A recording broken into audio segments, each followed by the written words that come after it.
Hi guys, it's Elliot from tutorialedge.com and welcome to the 6th tutorial in the Lightweight Java Game Library 3 tutorial series. In this tutorial we're going to be building a couple of classes, and these are primarily going to be used for loading in our shaders further down the line.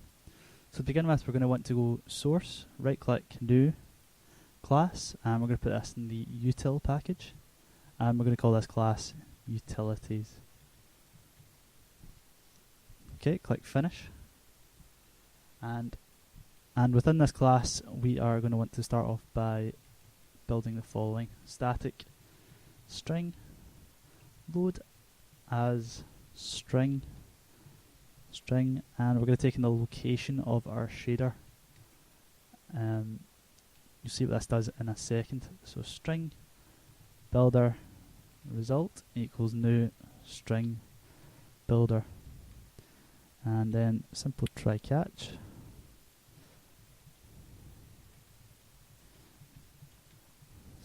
System.err.println and print out E. I'm going to turn result dot to string. Okay, and import the IO exception. So basically this function is going to be used for loading in a shader and basically creating it as, or parsing it as one big string, so it can be passed into OpenGL successfully. And to do that, we're going to need to first instantiate a buffered reader. So buffered reader equals new buffered reader, and we'll need a new file reader here. And we're going to pass in the location of our file, the string parameter. After that, you're going to want to hover over Bufferedreader and import it from the Java IO, and then do the same with the file reader. Okay, so create a new string, and it's going to be called buffer equals empty string, and we'll open up a while loop here. While buffer equals reader.read line does not equal null result.append buffer.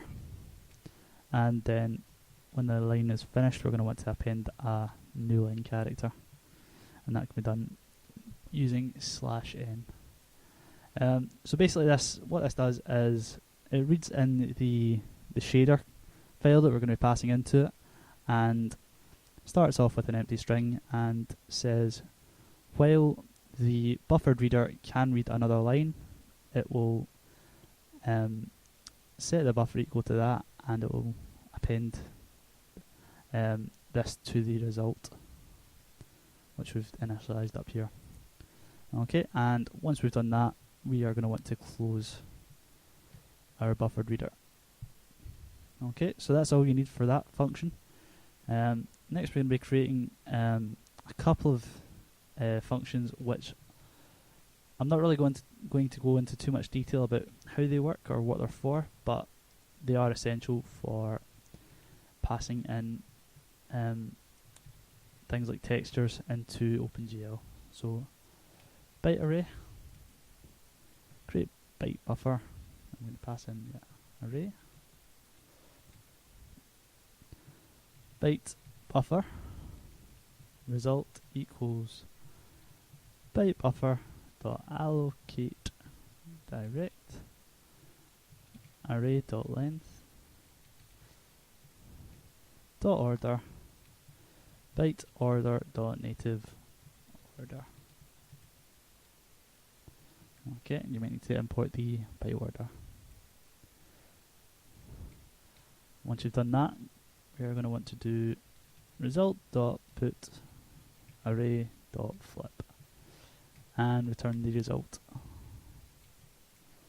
Okay, so that's that one done. The next one will be a float buffer.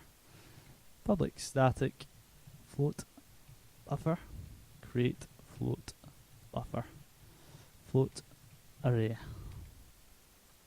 Okay, so again, it's going to take the same sort of template as the last one. So float buffer this time, result equals byte buffer dot allocate direct array dot length dot order. Oh no, sorry. Array dot length that by shift by 2 and dot order by order dot native order. And you know what to pass this as a float buffer. Okay, so you might need to import the float buffer class and hover over it again. Okay, so result dot put array dot flip, same as last time, and then return the flipped result. Can't spell. Okay, and the third function is going to be almost identical, so copy and paste that, and this time it's going to be an int buffer.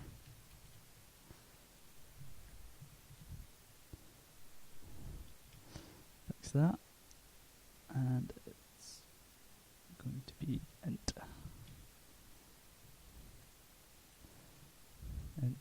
buffer by buffer to allocate as int buffer. Okay, and again hover over that and import the relative classes. Okay, so that's the utilities class all finished with. So the next class we're going to build is the shader utils class. So right click again on your util package and go new class and call this shader utils. Okay, so private shader utils, just for the constructor, and then we are going to want to create a method that can load in our shaders, both our vertex shader and our fragment shader. So public static int load string vert path and string frag path.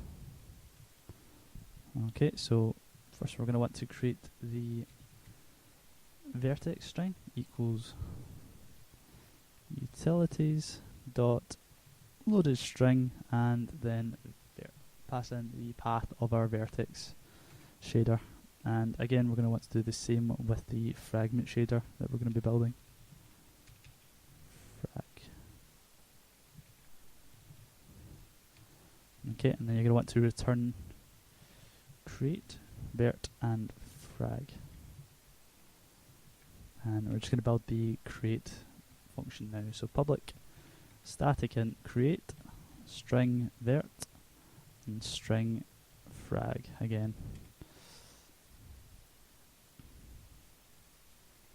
Okay, so quite a bit of code in this one, so keep up.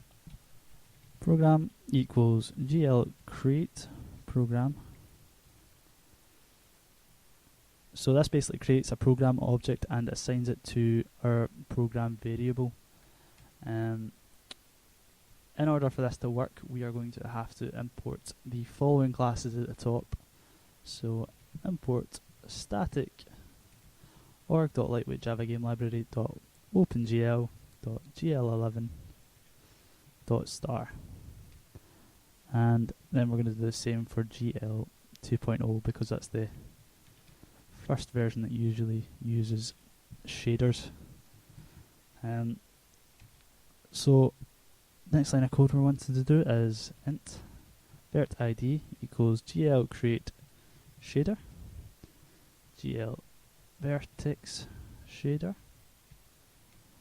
and int frag id equals GL create shader, GL fragment shader. Okay, and the next thing you're going to do is GL shader source vert id and vert, and the same goes with GL shader source frag id and frag. Okay, so now that we've defined our vertex shader object, we want to pass it into our vertex shader, and we do that by passing in the string that we built in the previous couple of functions. And you see we passed them in here as parameters. So the next thing we are going to want to do is we're going to want to compile our shader now that we've built it. So GL compile shader vert id, and if GL get shader I vert id GL compile status equals GL false, then we're going to want to print out a system error again. Print line failed to compile vertex shader. Okay, and then we're going to want to print out the info log to get a wee bit more information on why it failed. So system.err.print line GL get shader info log vert id,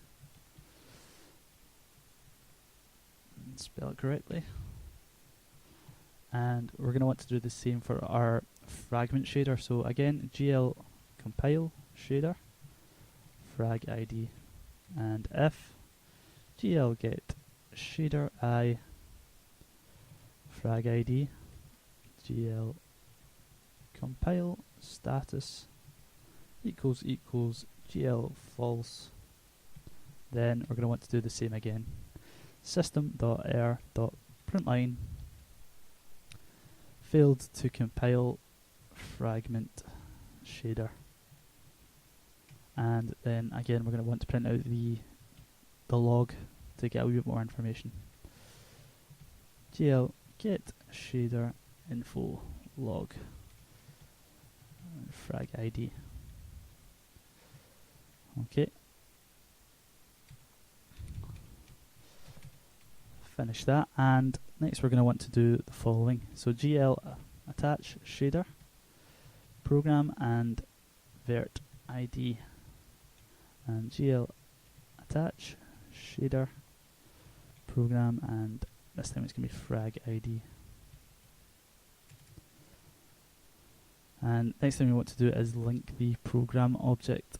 So GL link program and pass in our program variable, and then finally we're going to want to validate this all works. So GL validate, can't spell, program return our created program. So that's all in this tutorial, folks. In the next tutorial we're going to actually be building our fragment and vertex shaders, and hopefully getting something drawing on the screen. So hopefully you found this useful, and if you did, please leave a like and subscribe to the channel, and I'll see you next week. Bye.